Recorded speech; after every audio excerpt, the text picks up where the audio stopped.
दिव्य ज्योति जागृति संस्थान द्वारा आयोजित लक्ष्य कार्यक्रम में मुख्य अतिथि के रूप में श्री अवध ओझा जी का आगमन गोरखपुर में हुआ।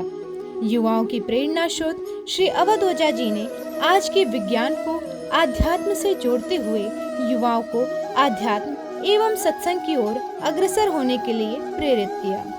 इस कार्यक्रम में गोरखनाथ मंदिर से योगी श्री सोमनाथ जी, प्रोफेसर गोपाल प्रसाद एवं दिव्य ज्योति जागृति संस्थान के ब्रांच कोऑर्डिनेटर स्वामी श्री अर्जुनानंद जी उपस्थित रहे।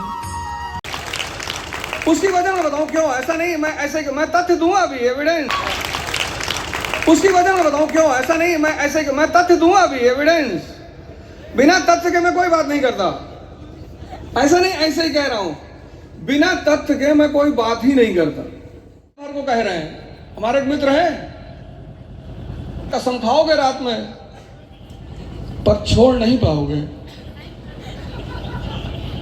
और गुरु महाराज ने मुझसे एक एक चीज छुड़वा ली, एक एक चीज। ये हमारे बुद्ध हैं, मैं इनका अंगुली मालूम। ये बुद्ध हैं हमारे और मैं इनका अंगुली मालूम। इतिहास में पढ़ा, साक्षात अपने जीवन में देखा। हमारी श्रीमती जी शुरू से जुड़ी हुई थी गुरु महाराज से, तो हमसे कहें कि तुम भी जुड़ जाओ। हमने कहा यार जब वक्त आएगा तब जुड़ेंगे। हम भी पहले बुद्धिवादी थे, प्रचंड बेवकूफ। उस श्रेणी से निकल के आए हैं ना, तो अनुभव बहुत गहरा है। तो हमको 5 नवंबर 2015 में 30,000 प्लेटलेट पे मेरे बगल के कमरे में माँ बेटे दोनों की डेथ हो गई और मेरी 20,000 आ गई। मतलब मुझे एहसास हुआ कि कुछ गड़बड़ हो रही है। पहली बार मैंने कहा महाराज जी ऐसे, अभी तो खुराफात कुछ किए ही नहीं। मतलब और सोचते मतलब ऐसा, क्योंकि बगल में तो लोगों की मृत्यु हो चुकी थी 20,000 पे। और डॉक्टर मुझसे बार बार आके पूछ रहा था कि भैया नाक से ब्लीडिंग तो नहीं हो रही है, स्टूल में ब्लीडिंग तो नहीं आ रही है, क्योंकि अगर ब्लीडिंग होगी तो आपको तुरंत आईसीयू में शिफ्ट करेंगे। और सुबह 4 बजे मुझे नींद आई, और नींद आई या जो भी हुआ, और महाराज जी साक्षात आए। हमसे बहुत लोग कहते हैं कि अरे साइकोलॉजी हॉलोसिनेशन कहता है, तुम पागल हो, तुमको समझ में नहीं आता। वो साक्षात आए, क्योंकि ये देश, ये सब लोग मरते नहीं। कबीर जी ने कहा हम न मरब मरिए संसारा, ये सब नहीं मरते। वहां जलंधर में बैठ के सब पहले शरीर में थे तो सीमित ऑपरेशन था, अब ब्रह्मांड से असीमित ऑपरेशन है। पूरे यूनिवर्स में ऑपरेट कर रहे हैं जहां जहां है। मेरा प्रोग्राम नहीं था यहां आने का, मेरी श्रीमती जी को आना था। भैया जानते हैं, तो ये हुआ कि भैया श्रीमती जी आएंगी। मैं गया था पटना, और फिर हमसे आगे कहे कि तुम गोरखपुर नहीं जा रहे हो। मैंने कहा महाराज जी जा रहा हूं। एक बुजुर्ग आदमी देखा, एक बीमार आदमी देखा, एक डेड बॉडी देखी, फिर एक संत महात्मा, ऐसे भैया लोग कोई टहल रहे होंगे, इन लोगों को देखा और दिमाग ने तुरंत क्लिक किया। ध्यान, दर्शन। ये जो सूर्य चमक रहा है, ये साइंस के अनुसार किस सिद्धांत की वजह से चमक रहा है? Nuclear fusion. पढ़े ना, न्यूक्लियर फ्यूजन। न्यूक्लियर फ्यूजन में क्या होता है? हाइड्रोजन जो है वो आपस में लड़ता है, और लड़ने की वजह से एक नया एलिमेंट पैदा होता है, हीलियम। उस हीलियम से इतनी एनर्जी पैदा होती है कि सूर्य चमक रहा है। तुम्हारे अंदर कौन सा हाइड्रोजन है? हरि।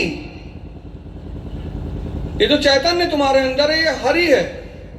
तो जब तुम ध्यान करोगे तो ये हरि टकराएगा आपस में, उस टकराहट से पैदा होगा हर। तुम्हारी सारी समस्याओं को हर लेगा, उसी को कहा गया हरिहर। ध्यान जो है वो अध्यात्म का न्यूक्लियर फ्यूजन है।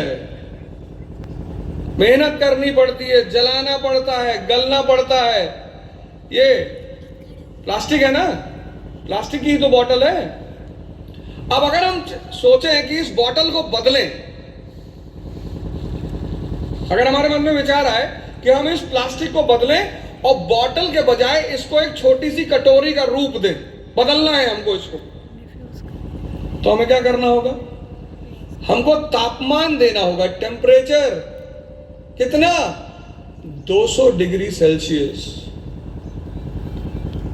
ये पिघल जाएगा, पिघलेगा ना। तो जब ये पिघल जाएगा तब हम इसको जो चाहे वो रूप दे देंगे। तुम आए तो महाराज जी के पास, जुड़े तो महाराज जी से, लेकिन वो जो कहते हैं ना तपस्या, टेम्परेचर का सिद्धांत, उसको तुम फॉलो नहीं कर पा रहे। पहला 6 महीना इस साधना में बहुत कठिन होता है, बहुत रुलाई आती है, रोता है आदमी, परेशान होता है। और फिर अगर संगत गलत हो गई, संगत,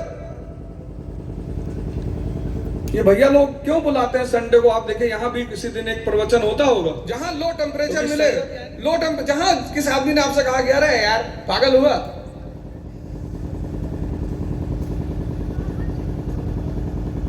इसी गोरखपुर से योगी महाराज, योगी आदित्यनाथ जी हमारे मुख्यमंत्री हैं कि नहीं है? योगी हैं। उनको भी लोग कहते हैं कि अरे संत महात्मा हो गए, राजनीति क्यों कर रहे हैं? जब दुनियावी राजा फेल कर जाते हैं तो संतों को हथियार उठाना पड़ता है। इतिहास भरा पड़ा हुआ है। जब दुनियावी राजा फेल कर गए तभी तो गुरु गोविंद सिंह जी ने उठाई तलवार, मजबूरी में उठाई। क्या करते, संत थे, तब उनको संत योद्धा कहा गया।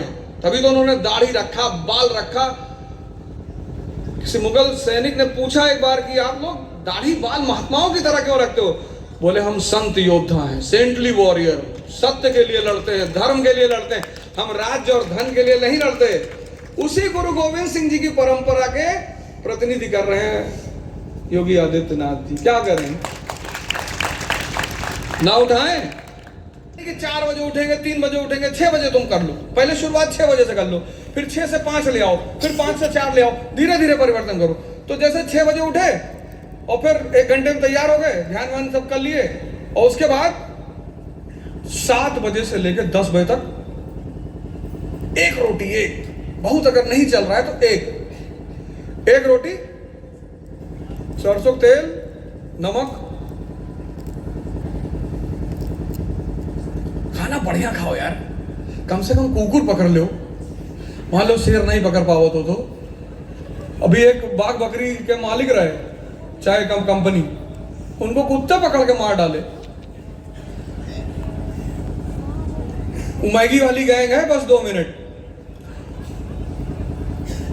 यहां इस देश में लोग, हमारे प्रदेश में लोग जब बीमार होते हैं तब नारियल पानी पीते हैं। कहीं भैया डेंगू होएगा, नारियल पानी जब ठीक होएगा तो कहा था टेस्ट द थंडर, हम सब पिएंगे।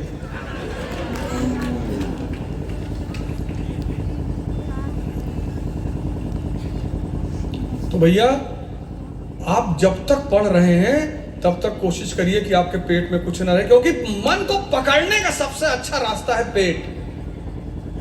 जैसे तुमसे कहे कल तुम खाना खा लोगे, तुमसे कहेगा दोपहर में ध्यान करो।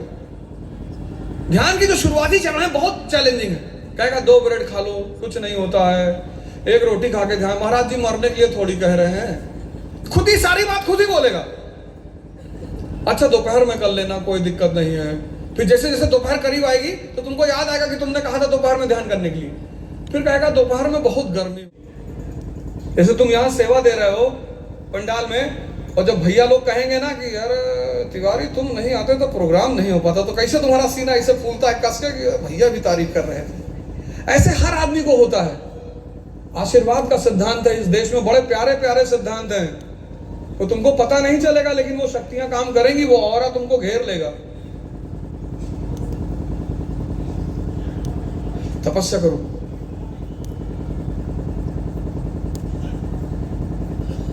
ध्यान किसी भी कीमत पे करना है, किसी भी कीमत पे। खड़े खड़े तुम खाना बनाते वक्त ध्यान करो यार। और ध्यान का पहला चरण क्या है?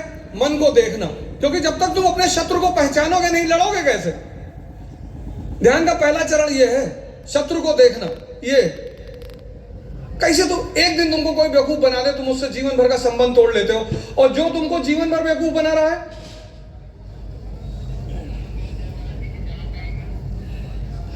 एक दिन कोई बेवकूफ बना दे आपको, आप संबंध तोड़ लेंगे। और जो आपको डेली बेवकूफ बना रहा है,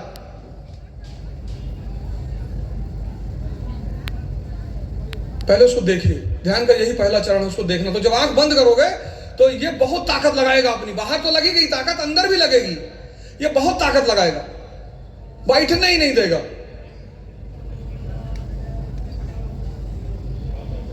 पहला चरण बहुत खतरनाक है, लेकिन ये ध्यान का ये चरण, ये पहला चरण है, बहुत खतरनाक। तो उसके लिए क्या करना है? सत्संग करना है। भैया लोग, जहां जो भी आपका यहां दिन है, आना है, जरूर आना है। जब तक कोई बहुत बड़ी घटना घर में नहीं है, और भगवान महाराज जी चाहेंगे कोई घटना होगी नहीं। मान लीजिए हम सब इंसान हैं, घटनाएं होती रहती हैं, लेकिन सत्संग जो, जितने खासकर युवा बैठे हैं, अगर तुम चाहते हो तुम्हारा जीवन बदल जाए, सत्संग मत छोड़ना। और बहनें हमारी तो